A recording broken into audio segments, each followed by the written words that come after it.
Hello guys. मैं दीपक Chaturvedi. Actually मुझे ये समझ में नहीं आ रहा इस देश में क्या हो रहा है। क्या आप लोग मुझे समझाना चाहेंगे? नहीं यार, आप मुझे नहीं समझाएं, आपने आपको समझाया एक्चुअली इस देश में हो क्या रहा है ना। अभी अभी चुनाव क्या परिणाम आया जो कि ग्वालियर, मैं ग्वालियर की बात करूंगा और हर जगह की बात करूंगा। स्टार्टिंग करते हैं ग्वालियर से। ग्वालियर में कांग्रेस की लहर थी, बहुत ज्यादा थी, है ना। हर कोई कह रहा था कांग्रेस ही आएगी, कांग्रेस ही आएगी, लेकिन आया कौन? बीजेपी। ग्वालियर के अंदर हाँ, माननीय सतीश सिकरवार जी वो जीते हैं। उसके अलावा कांग्रेस के सभी हारे। और एक्चुअली जो लहर थी ना, अब इस चीज को आप गुंडागर्दी समझे या वोटिंग पैड चेंज करना, एक्सचेंज करना, डार्क वोटों को पहले से खोल देना, ये सारी न्यूज में आ रही थी। 100% ट्रू है कि नहीं, है ना? ये आप मुझे बताइएगा। दूसरी चीज कि ये तो लोकतंत्र की हानि है, लोकतंत्र का नाश है कि एक आदमी जीतने के लिए किस तरीके से आ जाता है, मतलब साम धाम दंड भेद हर चीज कर सकता है और वो कर भी रहा है। लेकिन आप मुझे एक चीज बताएं कि ये हो क्या रहा है एक्चुअली। आप, मैं उन महिलाओं को भी पूछना चाहूंगा कि 1,000 2,000 लेकर महीने का आपने क्या कर लिया, ऐसा क्या उठा लिया, ऐसी कौन सी जिम्मेदारी उठा ली कि आपने घर चलाना चालू कर दिया, या फिर आपने कुछ ऐसा किया है कि आप अपने आप में सम्मान देते हैं। लेकिन मैं समझता हूँ ये भीख है। सरकार ने वोटों के लिए आपको भीख दी और आपने भीख ली, और उसका परिणाम ये निकला कि आज बीजेपी आगे है और वो जीत भी गई है। लेकिन 1,000 से क्या होगा यार? आपका घर जो चलाता है ना, माताओं बहनों, लाडली बहनों, वो सब आपके घर का जो मर्द है ना, वो अपना खून पसीना एक करके पैसा लेके आता है, और उस पे भी सरकार हमारी टैक्स, जीएसटी और पता ही नहीं क्या क्या यार। एटलीस्ट ऐसा हो गया है कि बहुत से लोगों के मुंह से मैंने सुना है और उनके कहते हुए भी मैंने सुना कि यार हमें बिजनेस करने में बिल्कुल मज़ा नहीं आता, हम तो बिजनेस ही बंद करने वाले हैं। क्यों? मैंने पूछा क्यों? जवाब ये दिया कि यार हम जितना कमाते हैं उससे ज़्यादा टैक्स में चला जाता है, तो हम क्या कमाएं, है ना। इससे अच्छे तो घर में बैठे हैं, थोड़ा बहुत काम कर लेंगे, उसी से कमा लेंगे, राइट। इतनी बुरी स्थिति चल रही है और लाडली बहनों ने जिता दिया। माननीय श्री शिवराज सिंह चौहान ने कहा था कि लाडली बहनों ने मुझे आशीर्वाद दे दिया। मतलब सिर्फ 3 महीने की किस्त आई है और 3 महीने की किस्त में आपने इतना सब कुछ उठा दिया कि आपने राम मंदिर बनाया। वेरी गुड, बहुत अच्छी बात है।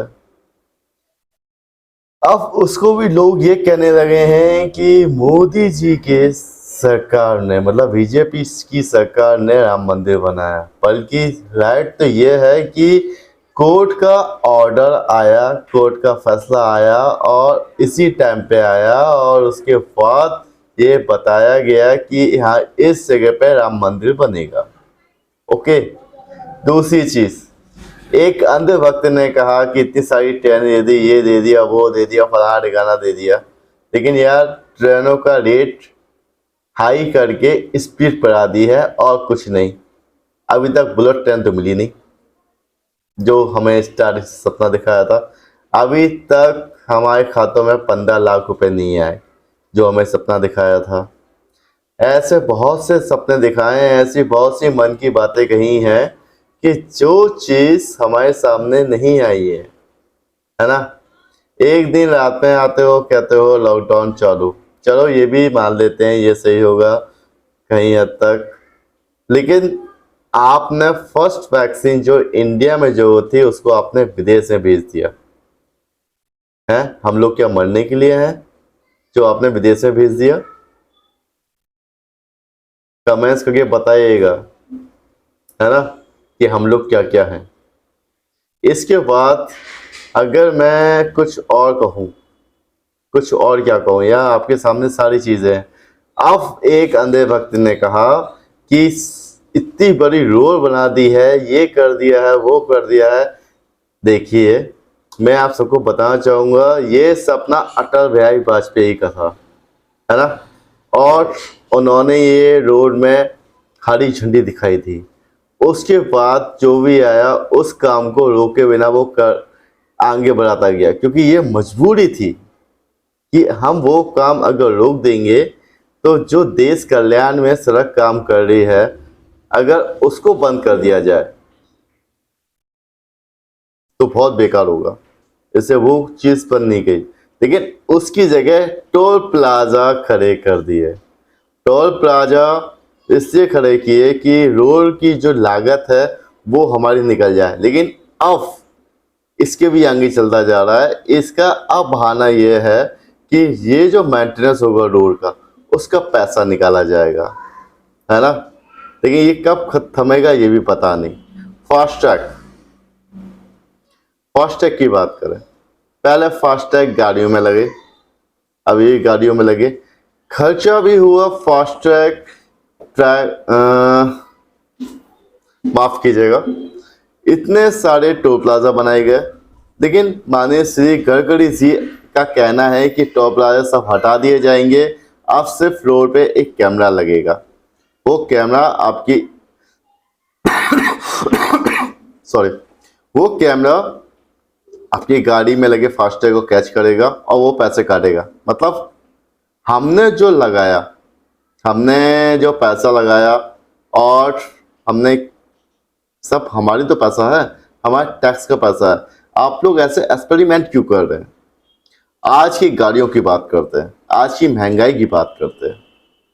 अब आप मुझे एक चीज बताएं, जब सरकार आई थी भाजपा की, हाँ ये बात चालू हुई है तो एक बात और बताना चाहूँगा, ध्यान से सुनिएगा कि बहुत से लोग अब अंतर निकालने लगे हैं। अंतर मतलब जब कांग्रेस की सरकार थी तब 75 था, आई थिंक, राइट, 75 था, अब 109 रुपये हुआ है, तो कितना फर्क आया है ना। लेकिन आप मुझे एक चीज बता दो यार कि अगर ये सरकार आई थी तो गैस सिलेंडर के रेट पर आई थी, जो 400 450 का सिलेंडर था उसको वो कम करने वाले थे और कम करने वाले थे, लेकिन आज की प्रेजेंट कंडीशन ये है कि 950 रुपये का है। ये महंगाई है कि नहीं, ये तो आप मुझे बता दें। अगर महंगाई नहीं है तो कोई बात नहीं। इसके बाद हम पेट्रोल की बात करें, पेट्रोल जब 75 था तब हालत इतनी खराब हो गई थी कि देश को लूट रहे, ये कर रहे हैं, वो कर रहे हैं, मैं होता तो ये कर देता, वो कर देता, और अगर ये सारे टैक्स हटा दें तो मोदी जी ने सपना दिखाया था कि पेट्रोल आपका 40 से 50 रुपए का हो जाएगा, लेकिन आज 109 रुपये का हो गया है। तो आप ये मत देखिए कि किस सरकार ने कितनी महंगाई की है, आप तो ये देखिए कि किस आपसे जो वादे किए थे वो पूरे हुए कि नहीं हुए, है ना जी। इसके बारे में जितना भी कमेंट्स है वो मुझे बताइएगा, करिएगा, और साथ में मैं जो कुछ भूल गया हूँ, है ना, उस टॉपिक को मैं दोबारा भी लेके आऊँगा। ये कंटिन्यू रहेगा ये पार्ट, क्योंकि आज मुझे ये लगता है कि लोकतंत्र की